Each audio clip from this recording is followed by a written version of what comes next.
ويريكم آياته فأي آيات الله تنكرون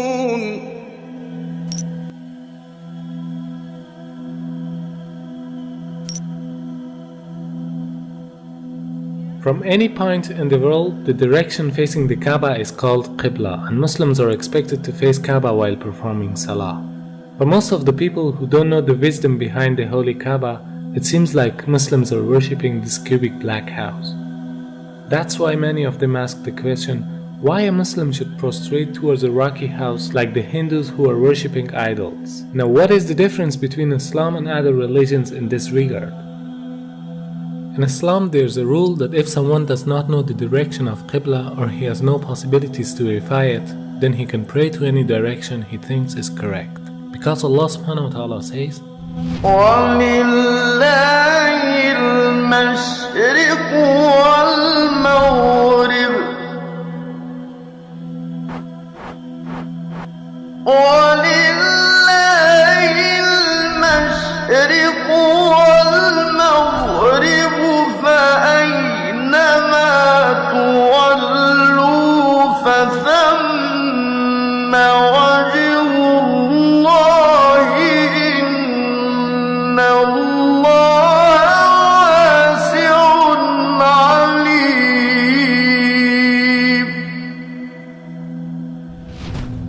From this verse we can understand that the meaning of prostrating towards Kaaba is only to be united. Otherwise, everywhere is belonging to Allah subhanahu wa ta'ala. No Muslim ever worships the Kaaba when you offer Salah. Kaaba is the Qibla, it is a direction. We Muslims, we believe in unity. Now when we offer Salah, suppose you want to offer Salah here. Some will say, let's face north, some will say south, some will say east, some will say west. For unity, Allah says in the Quran, Surah Baqarah, that wherever you are, face towards the Kaaba. So Kaaba is the Qibla, it is the direction. So we are facing in that direction, but no one worships the Kaaba. Furthermore, if yet you have doubts, if you read the Hadith that's mentioned in Sahih Bukhari, volume number 2, in the book of Hajj, chapter 56, Hadith number 675, Hazrat Umar, may Allah be pleased with him, near the second Caliph of Islam, second Khalifa, he said that this black stone pointing at Hajar Aswad, black stone, it can neither benefit me, it can neither harm me. Just because my Prophet kissed it, I am kissing it. This statement that this black stone can neither harm anyone nor benefit anyone is sufficient to prove that the Muslims don't worship the Kaaba.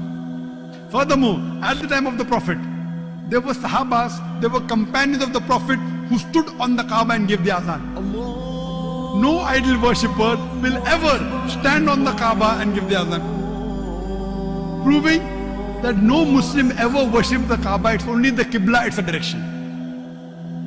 Not only Salah towards the Kaaba, rather the circumambulation is also a sign of unity. If you look to the creation, from the tiny world of quantum to the huge celestial bodies in the universe, from the very atom to the biggest stars and planets, they are all rotating and circumambulating around a certain axis in a counterclockwise direction. And this is exactly what the Muslims are doing around the Kaaba. So in Islam, it's an act of worship. It means in nature everything is worshipping the Almighty Creator, but not the body which is in the center of the circumambulation. This represents the unity in the whole creation. Beside the logical fact, there's a scientific reasoning about the Kaaba.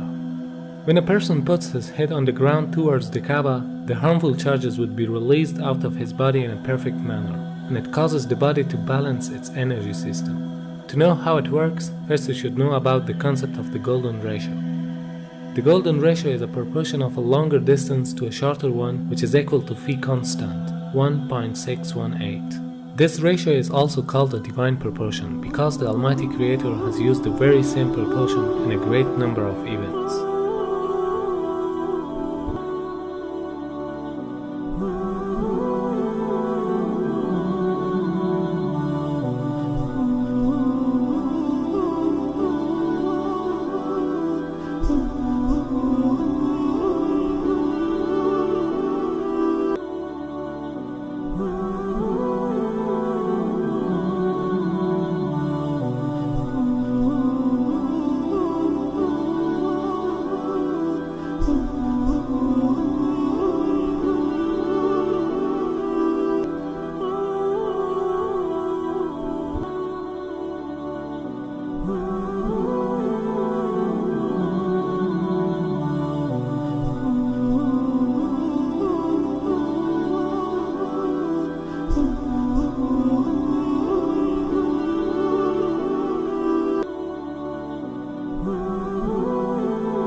the golden mean in itself is an evidence of creation. If we apply this ratio on Earth, we'll find out that the golden point of the globe is the city of Mecca, whereas the golden point of Mecca is Holy Kaaba. So because it's the golden point of the globe, it is the strongest energetic field on Earth. فالمركزية جاءت واخد بالك في الاتجاه العلمي، بمعنى ايه؟ ان هم لما طلعوا في الفضاء وصوروا فلقوا الارض كرة معلقة ومظلمة، ولذلك حتى الراجل قال ايه؟ اجدها كرة مظلمة معلقة، من الذي علقها؟ هو يريد هو أرمسترونج. وكان كأنه يريد أن يقول بلسان الحال لا بلسان المقال الله الذي علقها. ووجدوا فيها شعاع يخرج من الأرض. كتبوه في الشبكة العنكبوتية في الإنترنت وخلوه على مدى 21 يوم ثم أخفوه. أخفوه لماذا؟ يعني الأمور تتبع يعني مقاصدها يعني إخفاؤه دعنا نقول إنه له دلالة مثلا، له دلالة كبيرة جدا. لسبب لأن هذا البيت العتيق، يعني هم لما جم ولقوا فيها شعاع، لما لقوا هذا الشعاع ابتدوا يركزوا الصورة فوجدوا إنه خارج من مكة، وبالتركيز وجدوا إنه خارج من الكعبة. For understanding how the golden mean provides an energetic field, you can take the example of the galaxies or planets, which emits the energy from the center point to the outer edges, just like a nuclear which balances the energy system with the electrons which are rotating around it. It means they are taking the negative energies and giving the positive energies for a balancing purpose. وبالتالي عندما تطوف أنت تشحن. معلش سبحان الله. أيوة هذه حقيقة. Now the investigations show that every day our body collects electromagnetic charges from its surrounding which are harmful for us. And these charges concentrate to the forehead, meaning the frontal lobe of the brain, which causes depression, headache, laziness, mental pressure, and even more dangerous problems. This forehead part of the brain is known as the frontal chakra, throughout which the body takes positive and negative energy. It is observed that these harmful charges can be released by putting our head down on the ground. But for a better result, we should put the frontal chakra of our body in a direction towards the strongest energetic field of the earth, meaning the Kaaba. Dr. Andrew Newsberg studied the brainwave activity during the prayer. He found some direct impact on several brain locations. The benefits of prayer are incredible. Regular daily prayer helps the frontal lobe from shrinking with age, which is the part of the brain that regulates our speaking, reading, and memory. Therefore, this helps to prevent memory loss in old ages, a perfect form of meditation which brings us to a state of tranquility. وهناك بحث أن صخور مكة البازلتية السوداء هي أقدم الصخور الموجودة في العالم. هذا كلام حقيقي. أقدم الصخور. أيوة. وهذا أثبت علميا. أثبت علميا وبحث منشور، وليس أخذوا يعني صخور بازلتية من مكة وشافوا المناطق اللي بتتكون هنا.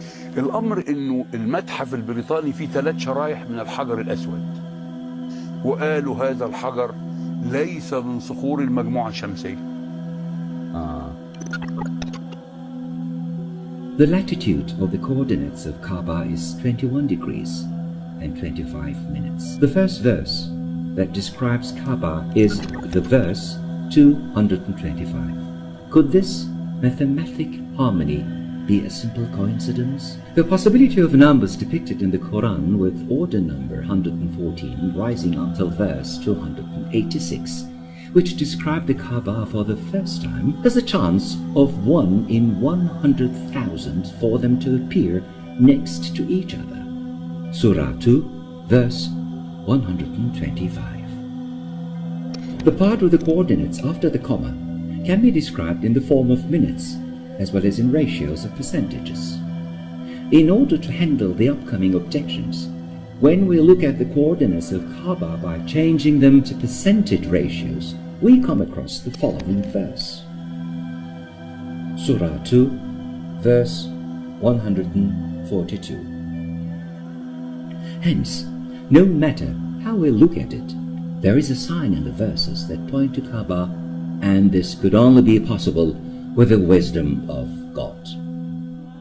Although there are scientific facts behind every command of Allah subhanahu wa ta'ala, but the Muslims should obey them without any reasoning.